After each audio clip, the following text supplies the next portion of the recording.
another video lesson here. We're kind of we're getting close to the end here of topic one, the kind of political topic of 1200 to 1450. And we are kind of ending with our last major region, which is Europe. And so Europe's gone through a lot of stuff up to this point, right? So the kind of overarching pressure or theme of the era starting from 600 is the collapse of the Roman Empire, right? Right. The collapse of the Roman Empire caused a lot of massive changes starting in the 5th century CE, right? And so we kind of see two reactions to this. In Western Europe, right, we see a period of decentralization that we commonly refer to as the medieval period. And then in Eastern Europe, we see the kind of reformation of a Roman society based around the Byzantine Empire. Right, but today we're going to mostly focus on Western Europe, right?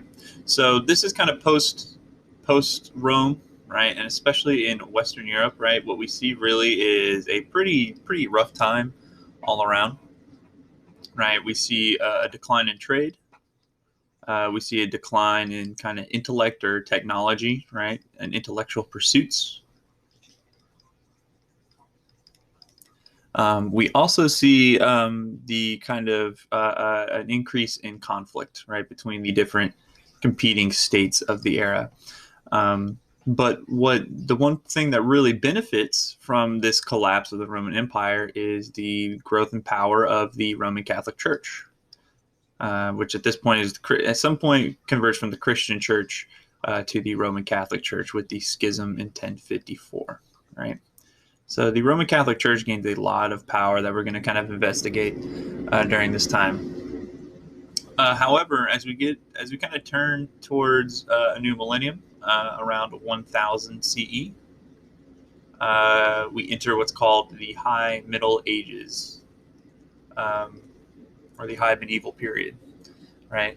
And this is when we start to see Europe kind of turn around and start to make its way towards what's going to happen later on, right? With this massive growth, we start to see the kind of revival of trade and learning, and an economic growth along with that growth in trade, right? Because usually you need a strong economy first to really become strong traders, right?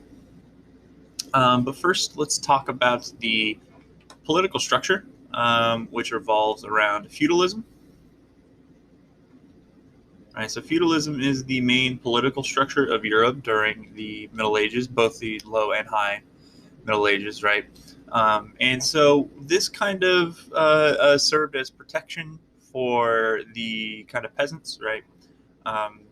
And also protection for kings as well, right? So let's kind of map out what this would look like. Right, so what we would have here is a king or queen will own a lot of land and grants land to a kind of local lord, which they call fiefs, fiefdoms, or duchies. And in return, right, the local lord becomes the king's vassal. Right, and so basically what that means is that he is honored to the king, right? So he basically is going to pledge to fight for the king with his soldiers, whatever soldiers he's able to get, right?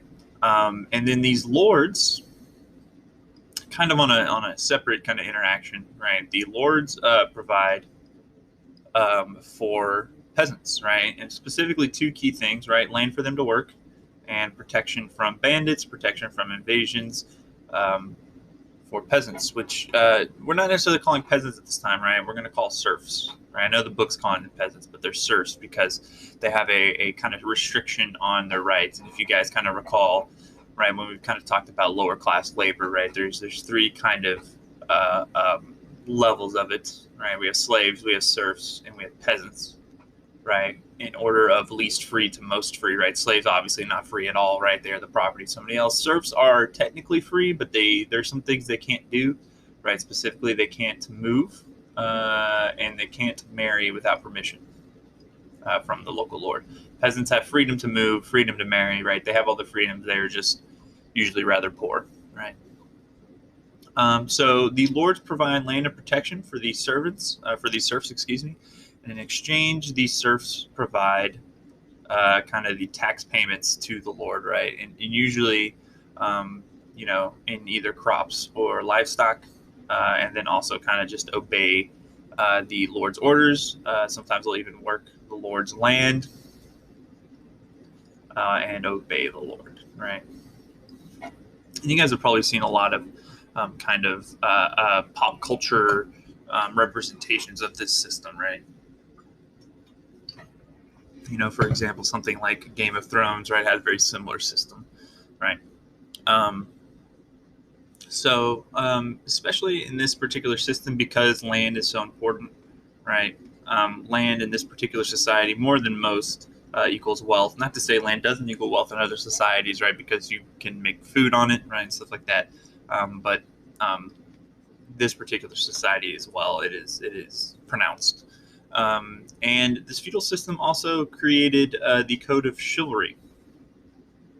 So the Code of Chivalry was originally invented pretty much by the church, because the European lords and kings were just kind of killing each other in war, and so they tried to create this Code of Chivalry to make it a little less barbaric, right?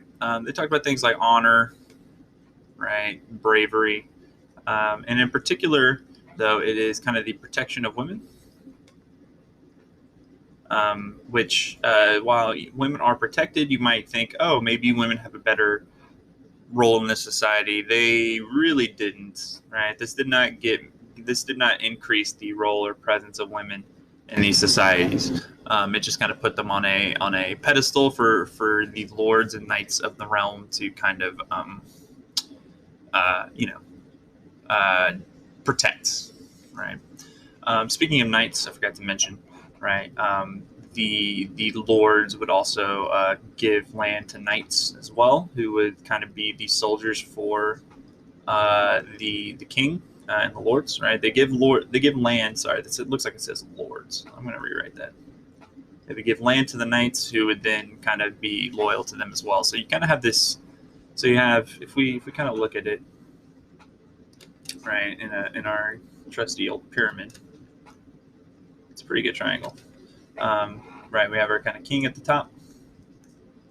We have our kind of high vassals, right, our high nobles, right, and then we have our lower vassals, and then also our knights, right. It's kind of like they're still upper class, right. This whole section right here, we would consider upper class. We have a very small group right now of merchants in the middle class, as well as professionals and artisans, but they're not, because Europe is pretty poor economically. These guys aren't very big, and then down here we have the serfs, right? In terms of slavery in Western Europe, there doesn't seem to be too much, mostly because there are serfs, right? So hand in hand with feudalism, right? So it's kind of this is like the political structure of this setup. But the economic system is a system called manorialism, right, or the manorial system, right, and that is the economic side of this kind of system, the European state, right. So what this is that these are largest states where the lords and their loyal serfs and knights, they all kind of lived, right? They all lived on this manor, right? It was very self-sufficient, right? It was self-sufficient and provided defense from, bandits or other lords trying to take over, right? So it produced everything that the people required on the manor, right? And so because of this, right, you would see a lack of movement, right? They didn't need to move anywhere because these manors were self-sufficient, right? And they also included some kind of specialty stuff. Probably key amongst them is a church, right? Each manor had its own church, but then you also had things like a blacksmith. You also had things like a mill for turning grain or turning wheat into grain, and then also wine presses, right? Because hey, life's got to be a little bit better, right? And then as they talked about, right, as we've talked about the serfs, right? We already talked about the serfs up here, right? Their lack of rights. All right, and so the serfs pay tribute, usually in the form of crops, right? Usually in the form of crops, but also would also kind of work the lord's land. It's kind of part of their taxes. And so then the Lord would, either use those crops on his people or send it to the king as part of his own taxes, right? So that's the manorial system, right? I think a lot of people tend to connect these two in their head, and as you should, right? The manorial system is the manor everybody lives on under the feudal political system, right? So what we start to see as time goes on during the Middle Ages is that we see an increase in the amount of what's called arable land, which means land that is farmable, right? And so because of this and some other technologies, right, we start to see more farming efficiency towards the back end of the Middle Ages here. And there's a couple reasons. Obviously, this increase in arable land is nice. But some key things here, especially probably the most key thing, is the three-field system. Not to be confused with the equal field system that we saw in the Tang Dynasty, which is a political organization, right? So you basically have three fields. You have, that's a terrible square, right? Maybe this field is producing, your grain, right? Your go-to, your baseline grain, right? This field maybe is producing beans or legumes, and what these do is they kind of replace the nitrogen. They replenish. Let's not say replace them. It replenishes the nitrogen in the soil, which makes it a lot more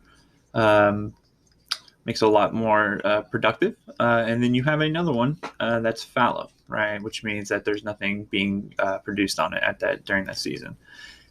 So you might think, well, not using 1/3 of your land for a given growing season seems inefficient. But what we would see is that because they're adding the beans in, right? If they rotate this, right, kind of through their system, and this might be actually the opposite rotation, right? You might actually want the fallow. No, I think that's right. So this fallow system also replenishes a lot of the nutrients of the field as well. And so what we see here is that each field is much more productive than just producing wheat all during every growing season, or just producing beans during every growing season, right? So you rotate the fields for the next growing season, which makes it much more productive, right? So that's a big deal. We also have some new technological developments, right? We have the use of windmills, right, which helps produce more grain, especially without the use of hard labor. And then we also have heavy plows in Northern Europe, where the soil is a little less forgiving, and then also light plows in Southern Europe, where the soil is a little less dense, right? So these, as you could probably guess, right, one of the key things about farming efficiency is an increase in population, right? The more farming you have, the more people you're going to have as well. Okay, that's kind of some of the major economic stuff. Let me go ahead and get rid of this real quick. I just need the space over here. Right, and so now we're going to kind of talk about the major political organizations of this time period. Right, and there's a few. That's kind of then probably the trickiest thing about Western Europe is that there are so many states to kind of keep track of. But you know what? We're going to do that together. Right.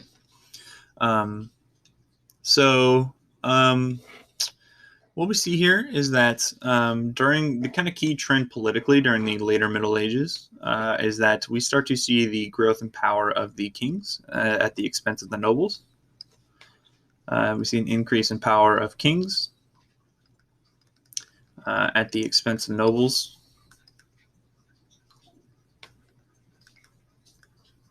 Okay.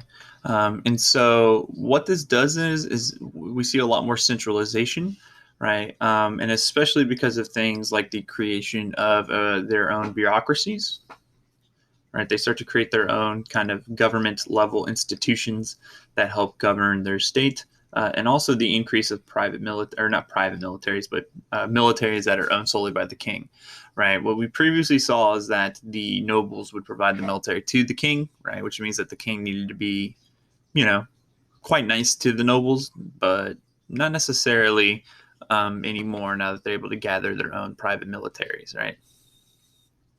Okay. So we're going to start this conversation in France. Okay. So in France, we have the creation of two key institutions, the bureaucracy, which was created by King Philip II. I don't know how important these kings are going to be, but I'm going to go ahead and put them down here just in case. But then it is not until it looks like his grandson, maybe not even grandson, maybe great grandson. But the Estates General becomes a very important thing going forward in French history, which is created by Philip IV.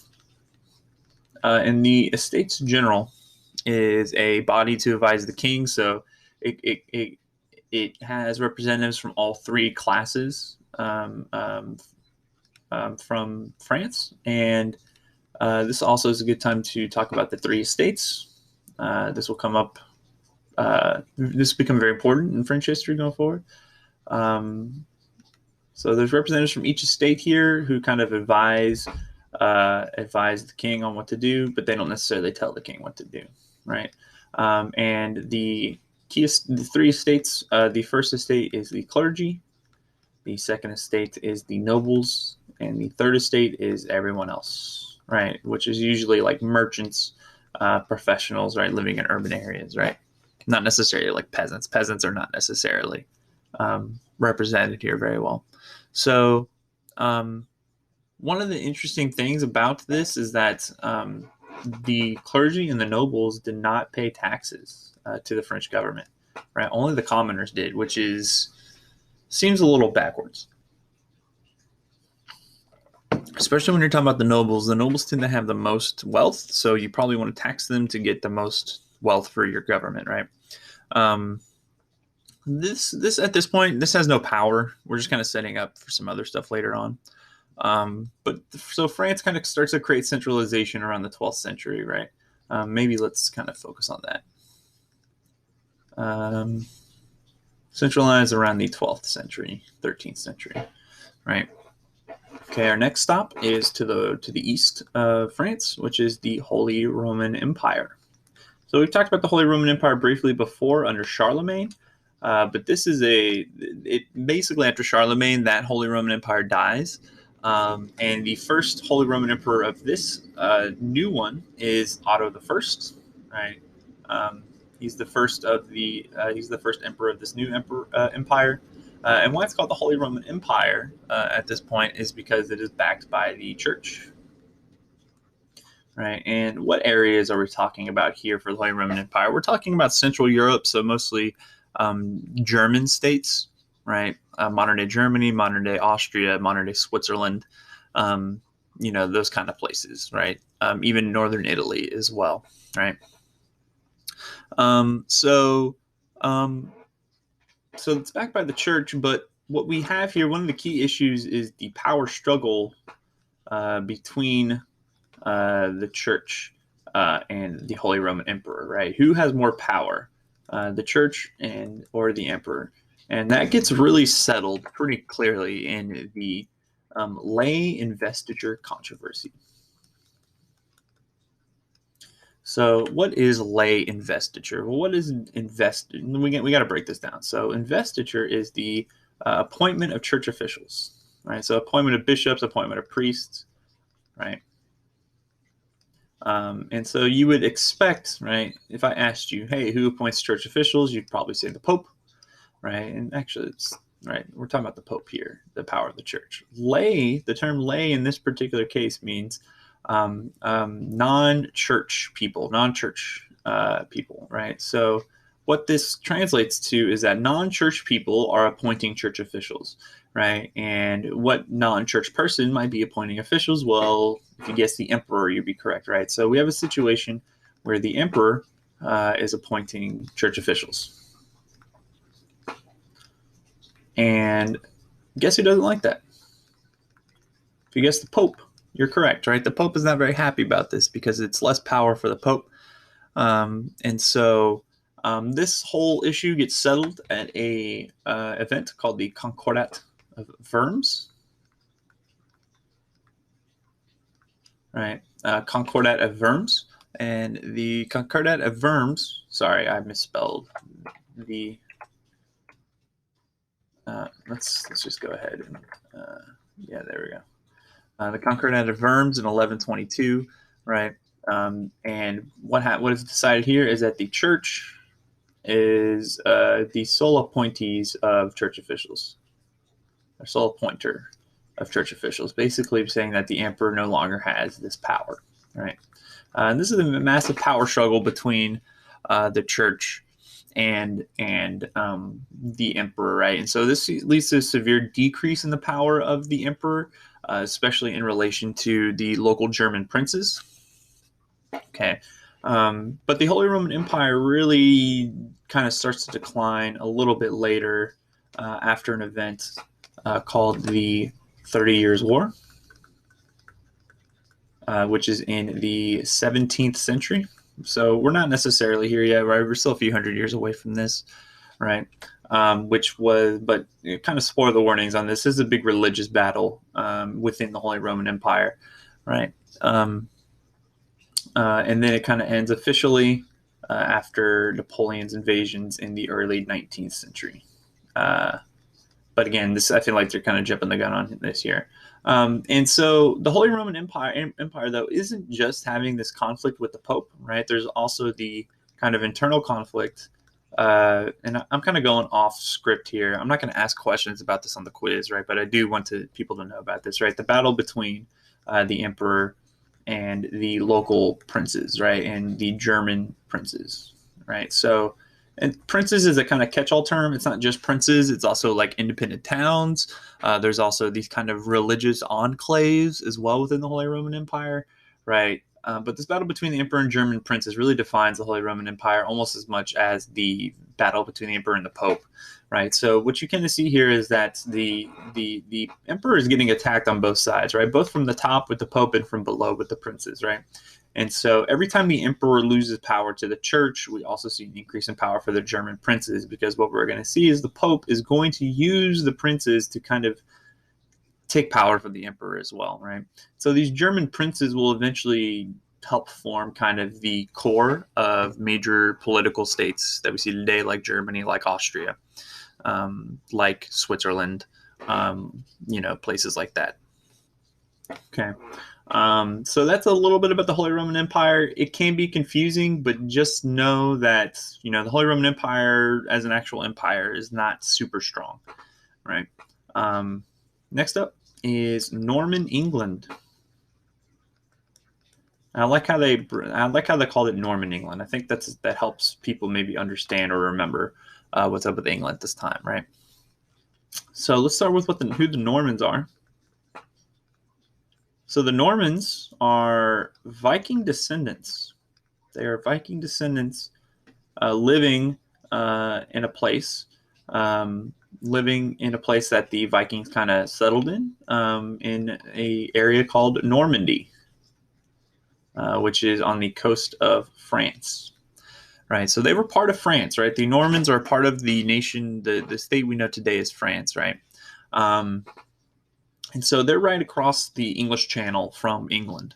And during a kind of controversial time in England where a king dies and there's a bunch of different lords and kings claiming the throne, right? One of the people who claims the throne is a guy by the name of William of Normandy, also known as William the Conqueror.